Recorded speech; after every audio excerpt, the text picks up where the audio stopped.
So, ladies and gentlemen, welcome to KRS Satsang, which is a satsang where we sing together because you provide me with the questions and I answer them. So it's kind of like I'm sitting here, you guys are all sitting there. So you guys wanted me a guru, right? You always call me a guru. Fine, I'll act like the guru that you want me to be. I'm one hell of a guru. So yeah.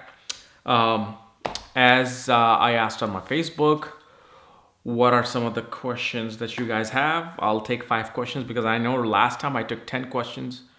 Took a whole long time because once I read the question, then all this information comes out.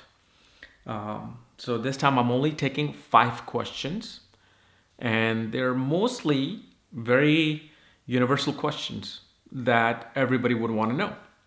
It's not like some one planetary alignment or something, although there is one question, but still it can be used for many people who may have this. So let's get started with our satsang of this week. Okay, so the first question comes from I have no idea because it's written in Hindi. Let me see if I can pronounce this. Let me see if I can understand Hindi. Krihi Yagada. Let's see if you guys can get it. Focus. Right there. That's the name. So if you know Hindi, maybe you can correct me on this. So he or she, I don't know who this person is because I don't know the name. How to keep a balance between materialism and spirituality. When I'm meditating, I don't want to come back to this world. When I'm fully involved in luxury life, I don't want to think about God, liberation, or anything other than this existing external reality. Too much of anything is bad, sort of balance need to be there. Okay, so this is actually a very good question. There's a material life. See, people see this universe, this materialism, according to the Hindu culture, as illusion. It's Maya, okay? Because God wants us to understand that this is a very small part of reality. It's fake, the reality is in some other realm. But in a correction, this particular world is just the extension of reality. It's not the whole reality. It's the extension of reality, which is actually clarified by Sri Aurobindo. I don't know if you guys have read that big thick book called Life Divine. I started reading a while back. I think I'm just on the 100th page, and there's like 600 pages on it. So you have to, and this is kind of like the question that the Nakshatra of Purva Ashada always deals with. I don't know if this person is Purva Ashada or not, but if you are, let me know. They're always trying to figure out, should I be in a material world? Should I be in a spiritual world? And what is the balance? So the balance is this, okay? So like, for example, I'm sitting in my meditation hall. It's literally a hall because it's bigger than a room. It's like all the way back there. And while I'm meditating or while you're meditating, it's okay. You can wear a gold ring. Okay, you can wear a diamond ring. You can wear a gold watch. And you can meditate. And it's okay. It's fine. So what it is, you're balancing the material with the spiritual. But also, you have to understand is try not to feel bad about dwelling into this material life. Because the thing is, many people say don't have desires. You should not have desire for this or that or money or spouse. See, the thing is, and especially my guru, whom you'll find out maybe in 3-4 months. He's really my guru. And he's living. Said something beautiful. That wanting to have a good career and able to make good money, wanting to have clothes on your back, wanting to have a beautiful spouse, wanting to have children, wanting to have a car. It's not a desire. It's actually a necessity a human being needs in order to survive. It's part of our DNA to go for these things. These are the natural processes of being a human being. What people are trying to say, what the old sages are trying to say, which we always misinterpret because we get some gurus in the middle who are probably not so refined as gurus, and then they pass on this information, and it all becomes a holy grail. But what they're trying to say, all these things are good. But when you say that, okay, I have this car, okay, this decent car, but I want a Rolls Royce that has umbrella on the door. I want that Bentley. Okay, now you're going a little bit overboard with the desire, and it's most likely it's going to fail you. Because 99% of the people can afford a Rolls Royce, like a Rolls Royce Phantom, which is now literally $700,000. It's probably more than your house is worth. Or going for the fact that, okay, yeah, I'm looking at all these proposals from these men or these women, but man, I wish I could just get somebody like Priyanka Chopra. I want that supermodel look. Okay, now you're going beyond the expectations of what you are bound to have and what you are capable of having, which is okay to have. Because now you're looking for Radha amongst Rukmanis. And that's when you will fail, because it'll be very hard for you to find that. And the same thing for a career. I want to be a manager here. I want to be a director here. Okay, fine. Good. But then you think, no, I want to be the president of my country. I want to be this big influential philanthropist who does this, and this, and this, and this. Well, now you're going a little bit over beyond your expectations, or not just expectations, just going beyond of what's needed for you to be happy and survive. And this is why every guru, including Yogananda, has said, the simpler your life is, the more happier you'll be. Because once you have a big house, the expensive car, all the jewelry, beautiful looking, hot looking supermodel wife, well, now you gotta keep up with that. So once you get it, well, now you've got to keep up with making that money so you can pay that $5,000 every 4 months to maintain that Rolls Royce. You got to keep that absolute ultimate supermodel, beautiful woman happy by buying her expensive jewelry now and then and taking her on yachts and big expensive vacations. So now you have made your life more complicated in trying to fulfill those desires. But if you, let's say, have a normal home, a spouse who understands budgeting, who understands, how much we should spend this month, what needs to be saved, what needs to be going into investment accounts, that is what is something you should be doing. You shouldn't be running away from it. And this is how you find that balance. And it's okay to enjoy it. See, again, I made a video on Lakshmi, that people who have rejected wealth and thinking wealth is evil, money is the root of all evil. Well, guess what? Knowledge is also a root of all evil. So stop studying. Stop going for your PhD and master's degree, because you may find something where you can misuse that knowledge now. It's just like money. So when you are dwelling in the material plane of luxury, you're simply appreciating Lakshmi and telling Lakshmi that, hey, thank you for, not making this such a cruel place to live in.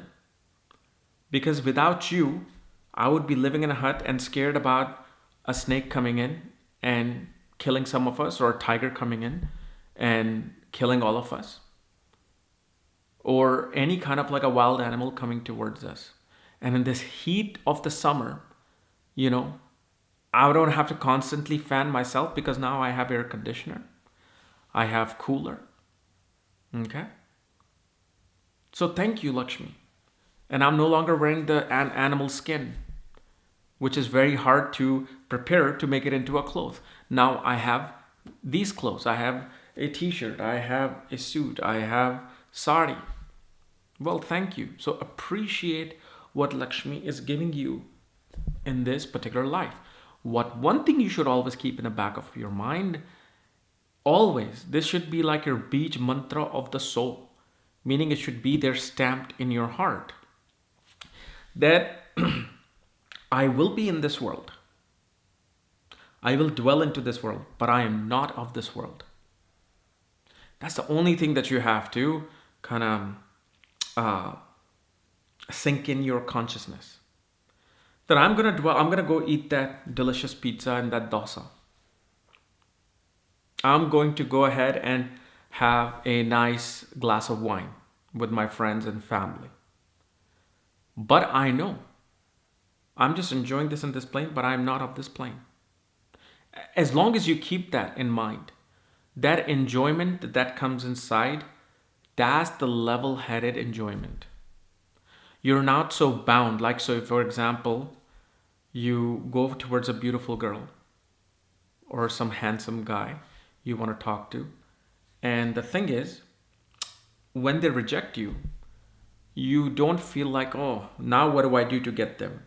Or what do I do to get somebody better than them? This is my mission now. People who think like that are simply completely immersed into this world, and for them, they're not all in this world, they're also of this world. And they're like, because I'm of this world, I have to conquer that. But when you know I'm not of this world, you're like, okay, fine. That's okay, you can reject me. I'll probably go for something else. There's 6 billion people out there. 2 billion or 3 billion are probably adults. Okay, fine. That's okay. Reject me. So when you think this, you won't even think about your appearance. Oh, I'm ugly. Oh, I'm short. Women do not want short men. And when you get upset with that is because you're thinking of the fact that you're not only from this, in this world, but you're of this world.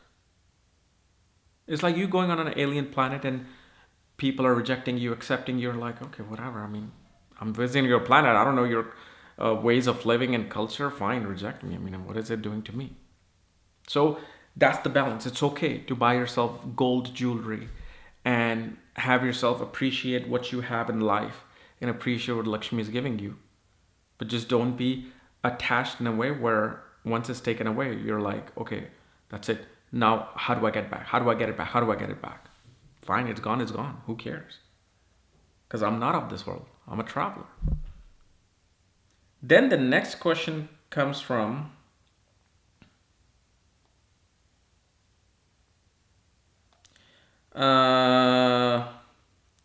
Abhishek Mishra. Abhishek Mishra. Does alien or other matured beings exist in other galaxies or faraway planets according to astrology? Well, astrology doesn't really show if there are other beings living on other planets. That's more of other branches of where astrology comes from, whether it's the Upanishads, whether it's Sama Veda, Atra Veda, Rig Veda, Ravan Samhita. Okay, but you gotta understand something very common. Yes, there are beings on other galaxies and other planets. There has been an individual who has gone and lived with the Naghas in Andromeda galaxy. And you would probably laugh at this, but that's fine. But this is the person named Shri M, who is kind of like from the lineage of Babaji, Maheshwarnath Babaji, who was his original guru. And he actually says it. People just laugh at him, but because of the fact what I have experienced in the last 2-3 years, in my own home, having Shukra come in my own home, Chandra come in, and I'm still looking for my picture, because when I moved from DC to here, I don't know where that picture went. I remember because Togi was here with me. Okay. And I even sent him the copy of that, and I can probably show it once I have it. Colbert. All of these things. Togi has seen a gray alien in my basement. As soon as he went in the basement, it was disappearing, going away. And this is something it becomes like an everyday life thing. Once you experience it once and you know it exists, Then the next time when it comes, like, okay, yes, come on, these are our guests. Come on out. Okay, what do you got for me today? So, yes, they exist. It's not just uh, a scientific theory where because you have billions of planets, that actually literally thousands and thousands of planets just in the small section of the sky that are Earth-like planets. Imagine what other possibilities are there. But astrology can't really tell you except maybe if you understand Rahu. Like for example, if somebody has Rahu in Nakshatra of Satabhishak, Purva, Bhadrapada, in the Lagna or in the 12th house, these people are bound to have experiences of aliens and UFOs, including Uttar Bhadrapada. And there are other nakshatras too, but these are the true strong ones that I've seen in my analysis. When somebody got, let's say, a marriage consultation or a career consultation, they're like, by the way, I've had these experiences. I've had experiences with, Palladians or Andromedans or the Greys. They came to me. I can't simply laugh at it because Bhadrapada, see what happens with Purva Bhadrapada and Sadvishak Nakshatra. It's like a high definition signal versus other nakshatras. Each nakshatra has its one particular high definition signal, which Bhadrapada may not have, but Magha may have. So Bhadrapada and Uttar Bhadrapada are strongly connected with things which are outside of this realm. So that's one way you can say astrology can see. If somebody has had experiences which are quite esoteric in nature. Then the third question is from Nakesh Ozaru. What is the effect of Ketu in Mula Nakshatra for someone who's running Ketu Dasha? So, regardless of where Ketu is placed, Ketu is in Sagittarius, right? So, when you study Ketu or Rahu Dasha, the first thing you should see, where is the dispositor placed? Meaning Ketu is going to behave like Jupiter first. So Ketu is going to give results of Jupiter from the ascendant and the moon. So if let's say from the ascendant, Jupiter is in the 12th house, from the moon, Jupiter goes into the 9th house, well, this Ketu Dasha will be full of knowledge related to spirituality, divinity, philosophy, trying to attain your even PhD. Mula, on the other hand, is about research. It's about going deep into things. It's about like drilling a deep hole because you're trying to get to something which is buried deep underneath the ground. Because Mula also represents roots. Roots are always deep beneath the ground of the tree. So Ketu, who actually controls, Mula Nakshatra, and Ketu represents the past, shows one will try to dig about their past in this dasha. Who were my ancestors? Who were my grandparents? Where did I come from? Okay, I'm living in the United States, but I was born in Russia. Okay, let me go to Russia. Where I want to know which town is my lineage from. Okay, I'll probably travel there. I want to know what is this. So, or let's say, for example, you're in scientific research. With this Ketu Dasha, you will most definitely discover something which is hidden. And Ketu and Mula naturally represents roots. Ketu represents a flag. So usually if other planets are here, like Mars and Mula will uproot things. Like suddenly marriage is going fine, career is going fine, one is, enjoying life. But when Mars starts, they're like, you know what? I want to change everything. They'll uproot their marriage. They'll uproot their career. Suddenly career is going fine. Okay, I quit. I want something new. So Mars has an energy. Ketu is like, well, I'm going to put my flag up here. And from this flag below, I'm going to start digging deep. So a person will be all about wanting to just going to the bottom level of things. And with Ketu in Mula also shows you can run into your past life ancestors, past life gurus. Why gurus? Because it's originally in the sign of Sagittarius. Now there is a bit of a controversy if Mula Nakshatra's Yoga Tara is occurring at 3 degrees of Sagittarius or 22 degrees of Scorpio, where the actual tail of Antares is, the Mula Nakshatra. So usually, this is the research that is ongoing right now. But again, Mula is occurring in Sagittarius. So these are some of the things, but of course with the house placement and all of that, we can depict everything. Like in Navamsha, how will you be in your marriage? The Samsha, what are you going to present in society? In Trim Samsa, what obstacle can you face, or in your Dasha in this period? So all of these things can be seen.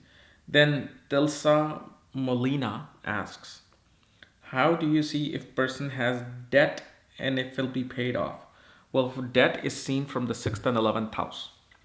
6th house is the house of debts. But 11th house is what? 6th from the 6th. Bhavat, bhavam of the 6th house. So usually in the 6th house, a person may get like small credit card debts. Person may take on, some small loan. 11th house will represents big, huge loans, like somebody who borrows $1 million to run their company. One wants to buy a $2 million house and they're borrowing big money to do those things, or especially now, school loans, like those government school loans that screw you over for life and make you a slave. Especially when you try to get your MBA from a reputable school or bachelor's degree, and it'll cost you $150,000 minimum to like $200,000-$300,000 in student loan debt. That is the bhavat bhavam of the 6th. It is the 6th from the 6th. Now, how can you pay how can you see if a person will pay their debt off? Well, there's many combinations, but one thing is, when the 6th Lord aspects the 6th house, or 11th Lord aspects its own house, you will always find some solution to pay those debts off. When there's a malefic planet in the 6th house, like Mars, Saturn, Rahu, Ketu, these planets, when their period starts, malefic do very well, especially Saturn, because Saturn has the ability to stop everything wherever it sits in aspects. So if it's in the 6th house, it'll stop your ability to be in debt. And also Mars is the significator of debt. So Mars' position in the chart becomes important, because if Mars is not strong, then your ability to find ideas and logic to pay those debts off becomes difficult. And that's why some people can, or most people can, be in debt for life until they even pass away. So Mars' position is important. And the timing to pay those debts off is obviously will be seen in Yogini Dasha and as well as Vimshotri, but I've seen Yogini Dasha play a big part in paying those debts off.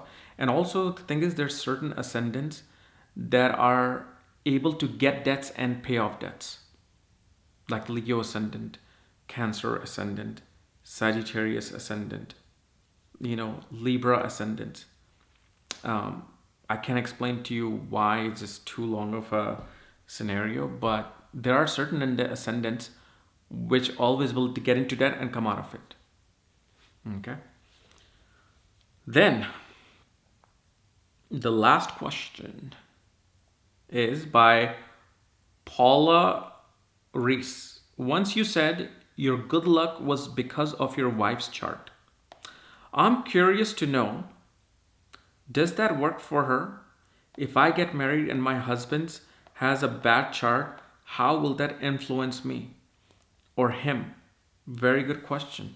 So like when I made my Lakshmi video and I was referring to that chart or that horoscope that I made of the worst horoscope video, and I explained that, listen, my chart is bad. Only when I met my wife did the success start in my life. And that is very, very true with every single married couple. We all influence each other. My chart is influencing my wife's chart. Her chart is influencing me. And this is why it's not always a good thing that, oh, I just need to get married and my bhagya will go up high. Because if you get married, your bhagya can go even more down. Because you want to, first of all, see, and this is where I also have to use Ashtaka Varga, where you want to see where your moon is, where the other person's moon is. Okay? So let's say if your moon is in Taurus, look at where the sign of Taurus is in that person's chart and how many points their moon is giving to that sign, meaning Binashtak Varga, that's 0 to 8 points. If it's 5 and above, That's a great placement for being fortunate. If it's giving low points, that can become low. This is one of the things, but this is not like the end all and be all. You want to see what number one thing is the lagna. What is your lagna? Meaning your ascendant. What is your spouse's chart? What is their ascendant? And which house do you guys represent for each other's chart? So, for example, if let's say somebody is a Sagittarius ascendant, okay, and they marry somebody who's a Virgo ascendant. So what happens? This person's karma is suddenly activating this person's 10th house. So if, let's say I'm a Sagittarius ascendant, and let's say my wife has a Virgo ascendant, that means her coming into my life is activating my 10th house. Okay, fine, it activated my 10th house. Things related to career become significant. But how is your 10th lord, meaning let's say if I'm Sagittarius ascendant, how is my 10th lord in my birth chart? Is that in a good position or not? Because it's going to become activated. And if it's in not such a good position, then the career can weaken. But at the same time, how is this person's 10th lord in their chart?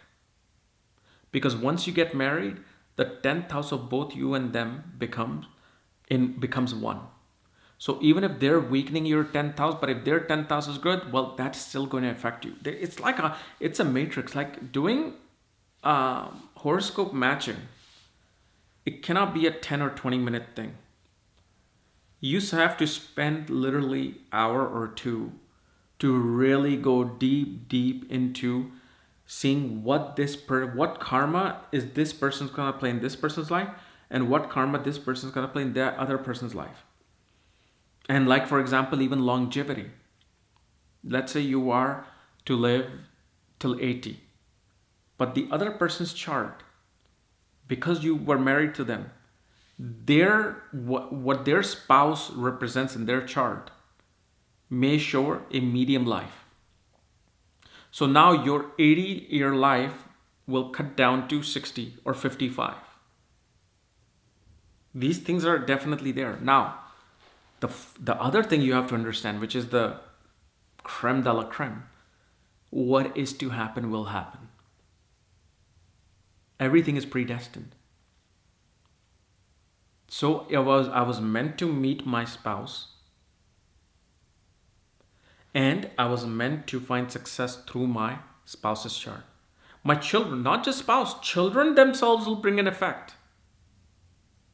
So my children, and as they were born, then it became even more, prominent. So these things absolutely matter when you're matching. Like, for example, your spouse gives you huge amounts of money, but your chart declines your spouse's health. You see how these synchronicity plays out. So never think that horoscope matching is just easy thing where you put somebody else's planets on. That's one layer. That just shows, like, for example, if somebody has Saturn, in one sign, and the other person's Venus lands on their Saturn, well, it simply shows that this person will be able to understand your pain, understand your worries and your stresses, and will try to help you by being devoted to you. Okay, fine, great. But what else is happening? What if that person's Venus is on that and they're helping you with that stress, but they are bringing more stress, so they have to help you? It becomes a complicated matrix. And it's not so simple where, okay, well, this is the, horoscope matching for this person, and it's like a 20-30 minute thing. No, the analyzing of that chart itself will take 2 hours. You take each planet, each nakshatra. How far is this nakshatra from this person's nakshatra? Like, for example, certain nakshatras, certain places may be not considered good. So if your moon's nakshatra is in the 18th place of this person's moon nakshatra, what is it doing? Then the yoni match comes in. The animal. One could be a deer, the other could be a lion. That means your spouse is always going to hunt you, always going to come after you. And you'll always be running away from, your responsibility duties because you're just afraid of dealing with this person. Complicated thing is just can't be answered with within this one video because each chart is like a thumbprint. It's unique on its own. Okay. So, guys, this was my satsang for this week. And if you want to get your questions in, just go to my Facebook page, KRSchannel, and just like that. And when I put that post in, put your answers, and I'll pick 5 questions. Okay. Talk to you later. And if you need any reports, consultations, link to my academy, click here, and you'll know everything that I know. Okay. Bye-bye.